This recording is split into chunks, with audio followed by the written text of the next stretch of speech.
Atoms atoms chapter में पहले हम पढ़ेंगे Thomson's model of atomic structure. Thomson ने क्या बोला था जी? ये जो हमारा एटम है वो बेसिकली एक प्लम पुडिंग मॉडल है या वाटरमेलन की तरह है, जिसमें पॉजिटिव चार्ज क्या है, यूनिफॉर्मली डिस्ट्रीब्यूटेड है, और नेगेटिव चार्ज सीड की तरह है। नेगेटिव चार्ज क्या है? सीड की तरह है। ठीक है जी। पॉजिटिव चार्ज वाटरमेलन में जो है सारा, और पॉजिटिव चार्ज क्या है, यूनिफॉर्मली डिस्ट्रीब्यूटेड है, और नेगेटिव सीड्स की तरह है। उसको क्या बोलते हैं जी? Thomson model of atom. अब मेन टॉपिक आते हैं Rutherford alpha particle scattering experiment. पहला मेन टॉपिक क्या है? Rutherford alpha particle scattering experiment. हाँ जी, रदरफोर्ड ने क्या कहा था जी? रदरफोर्ड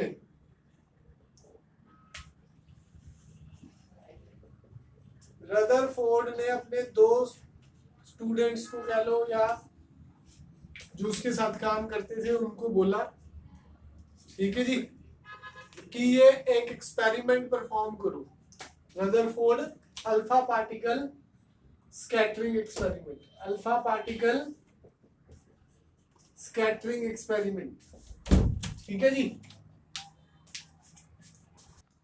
हाँ जी, alpha particle scattering experiment. Pause करके पहले ये डायग्राम बना लीजिए आप। और मैं जो फ्रेंड्स की बात कर रहा था या उसके स्टूडेंट्स रदरफोर्ड के, वो कौन थे? Geiger, H Geiger and E Marsden. कई बार क्वेश्चन आ जाता है एक्सप्लेन गीगर मैडिसन एक्सपेरिमेंट, तो ये नहीं सोचना है कि ये नया एक्सपेरिमेंट है कोई, ये वही है alpha particle Rutherford scattering experiment. ज्यादातर क्वेश्चन इसी नाम से आता है, एक्सप्लेन गीगर मैडिसन एक्सपेरिमेंट, ताकि बच्चा कंफ्यूज हो सके। ठीक है जी। तो याद रखना, it is called alpha particle scattering experiment, Geiger Marsden experiment. अब इसमें बात करते हैं, पहले कंस्ट्रक्शन लिखेंगे कि it consist of a lead block in which a radioactive source of alpha particle is placed. It consists of a lead block in which a radioactive source of alpha particle is placed, which emits alpha particle. Which emits alpha particle. अब पहली बात करते हैं, what is alpha particle? हाँ जी, anybody? हाँ जी, alpha particle होता क्या है? डबली आयनाइज्ड हीलियम। क्या बोलते हैं जी? डबली, स्पेलिंग चेक कर लेना कि अपने आप ही, आयनाइज्ड हीलियम,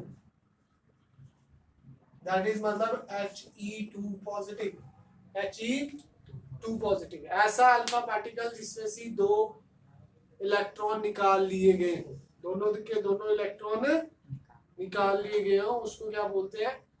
ऐसा हीलियम न्यूक्लियस, अल्फा पार्टिकल नहीं, ऐसा हीलियम न्यूक्लियस जिसमें से दो इलेक्ट्रॉन निकाल लिए गए हो, तभी He2 पॉजिटिव होगा ना जी। वो क्या होगा जी? He2 positive. इसमें मास नंबर 4 होता है जी। इसका मास 4 टाइम्स होता है प्रोटॉन के। इसके मास के 4 टाइम्स होता है। Mass of alpha particle is 4 times mass of proton. Charge on alpha particle is 2 times charge on a proton. Mass of alpha particle is 4 times mass of proton. Charge on alpha particle is 2 times charge on a proton. ठीक है जी। तो ये alpha particle की बात हुई। फिर हम बात करेंगे कंस्ट्रक्शन में, जो पहली लाइन क्या गई थी? It consist of lead block in which radioactive source of alpha particle is placed, which emit alpha particles. अब अल्फा पार्टिकल हर डायरेक्शन में जानते हैं, as alpha particles are emitted in all the direction, so we placed a collimator so that alpha particle emitted alpha particle moves in a beam. वो एक beam की तरह निकलेंगे ये alpha particle, which on passing from gold foil, thin gold foil scatter। ठीक है जी। उसकी observation बताएंगे जी हम, और स्कैटर्ड जो अल्फा पार्टिकल है वो स्क्रीन पे जाएंगे। स्क्रीन पे उनको कौन नोट कर रहा है जी? रोटेटेबल माइक्रोस्कोप डिटेक्टर है, रोटेटेबल माइक्रोस्कोप डिटेक्टर है। और स्क्रीन किसकी है? ZNS जिंक सल्फाइड स्क्रीन है। जैसे ही कोई अल्फा पार्टिकल उस स्क्रीन पे टकराएगा तो सिंटिलेशन प्रोड्यूस होगी। सिंटिलेशन का मतलब चमक, ब्राइटनेस आएगी वहां पर, ठीक है जी। तो ये आपने एक्सपेरिमेंट की कंस्ट्रक्शन लिखनी है, उसके बाद ऑब्जर्वेशन अभी बनाते हैं। हाँ जी, अल्फा पार्टिकल स्कैटरिंग एक्सपेरिमेंट की क्या क्या ऑब्जर्वेशन है। पहले तो ग्राफ बनाएंगे, पॉज करके ये सारा नोट कर लेंगे। ग्राफ किसके बीच में? Number of alpha particle scattered and theta और स्कैटरिंग एंगल थीटा के बीच में। जैसा कि सभी को पता है, सारे के सारे इलेक्ट्रॉन ज्यादातर तो सीधे, सारे के सारे अल्फा पार्टिकल ज्यादातर सीधे ही चले जाते हैं, इलेक्ट्रॉन ही। मोस्ट ऑफ द, पहला पॉइंट क्या है जी? सारे के सारे most of the alpha particle passes straight, ठीक है जी, थ्रू द गोल्ड फॉयल और suffer very small deflection. Second point में क्या है?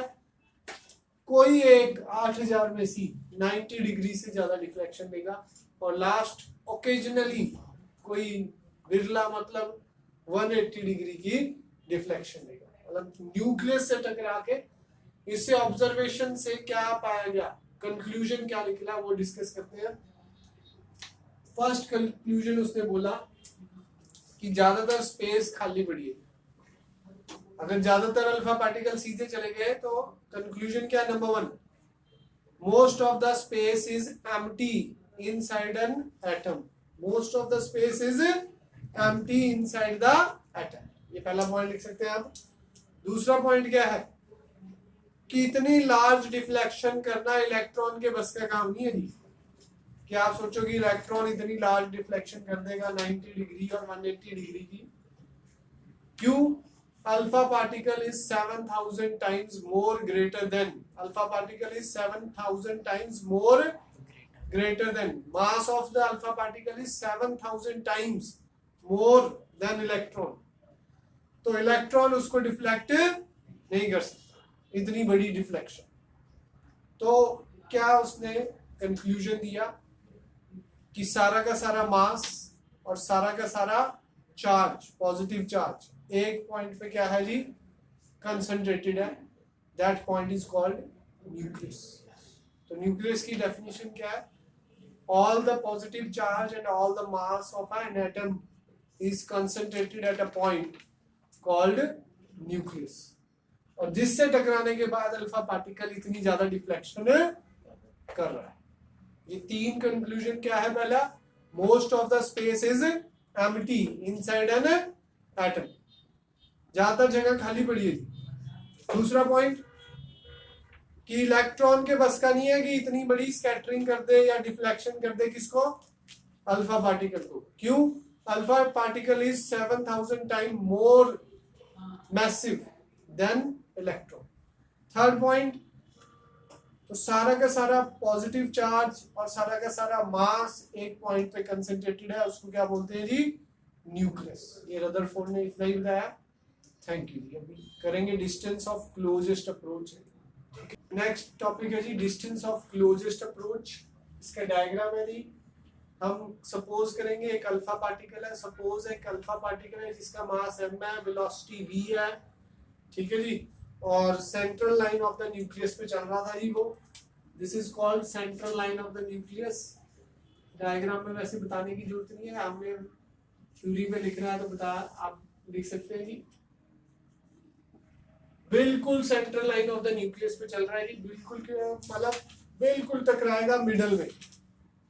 इसको बोलते हैं central line of the nucleus. जिस लाइन पे ये चल रहा है जिसमें वो बिल्कुल सेंटर पे जाके टकराएगा, ठीक है। तो क्या लिखेंगे जी? इनिशियली उसकी किनेटिक एनर्जी है हाफ mv²।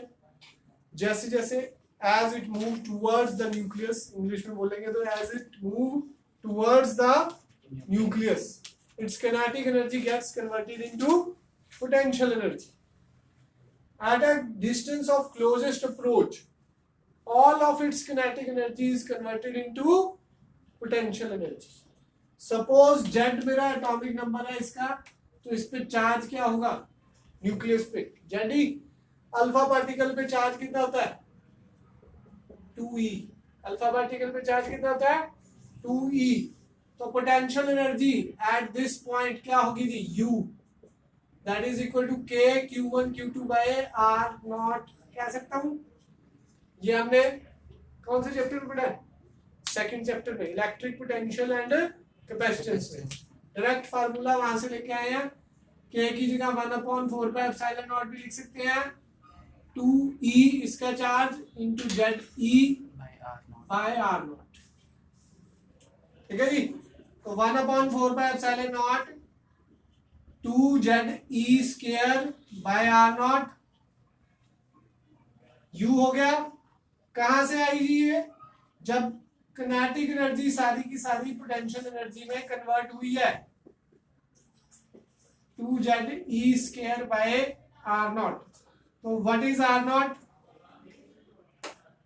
R नॉट का फार्मूला बन गया जी, that is called distance of closest approach की डेरिवेशन हो गई है जी ये, upon half mv²। R not को ऊपर ले गए जी और हाफ mv² को नीचे ले आए। बस इतना सही रिलेशन है। कंसेप्चुअल क्वेश्चन बन सकते हैं कि किनेटिक एनर्जी को मैंने ट्वाइस करा है तो R नॉट पे क्या फर्क पड़ेगा, न्यूमेरिकल आ सकते हैं जी डायरेक्ट, ठीक है जी। थैंक यू जी। अगला टॉपिक है इम्पैक्ट पैरामीटर। इम्पैक्ट पैरामीटर क्या है जी, it is the perpendicular distance of the velocity vector of the alpha particle. Suppose ये अल्फा पार्टिकल है, बहुत ही दूर है, ठीक है जी, बहुत ही दूर है अभी न्यूक्लियस से, उसका जो परपेंडिकुलर डिस्टेंस है, सेंट्रल लाइन है जी ये न्यूक्लियस की, उससे जो परपेंडिकुलर डिस्टेंस है अल्फा पार्टिकल का, ठीक है जी। जब अल्फा पार्टिकल बहुत ही दूर है तब उसको क्या बोलते हैं जी, impact parameter. Perpendicular distance of velocity vector of alpha particle from the central line of the nucleus when it is far away from the nucleus is called impact parameter। अब ये impact parameter से क्या फर्क पड़ता है जी, पहली बातें करते हैं जी। अब B अगर 0 तो अल्फा पार्टिकल क्या करेगा जी, रीबाउंड।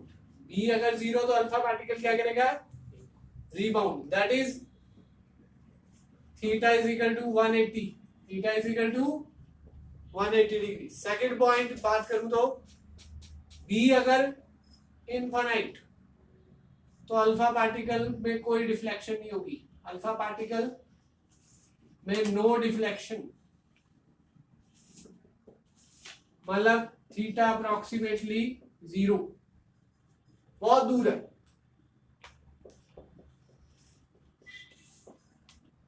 ठीक है जी। B अगर स्मॉल है तो लार्ज डिफ्लेक्शन, अल्फा पार्टिकल में क्या होगी जी, लार्ज डिफ्लेक्शन, ठीक है जी। ये मेन पॉइंट है जी, बस ये एक्सप्लेन करना आ सकता है। सीबीएसई में फार्मूला होता है इसका, पर वो ऑब्जेक्टिव में यूज होता है। वो जो हमने आर नॉट का फार्मूला निकाला था उसके साथ हमारा लग जाता है cot theta by 2।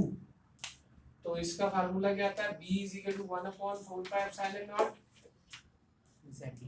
2ZE² upon half mv² into cot theta by 2। और ये कहीं यूज नहीं होता सब्जेक्टिव में, तो ऑब्जेक्टिव में ही यूज होता है, ठीक है जी। थैंक यू जी। बाकी लिमिटेशन आपने पढ़नी है इसकी, ठीक है, वो आपका काम है।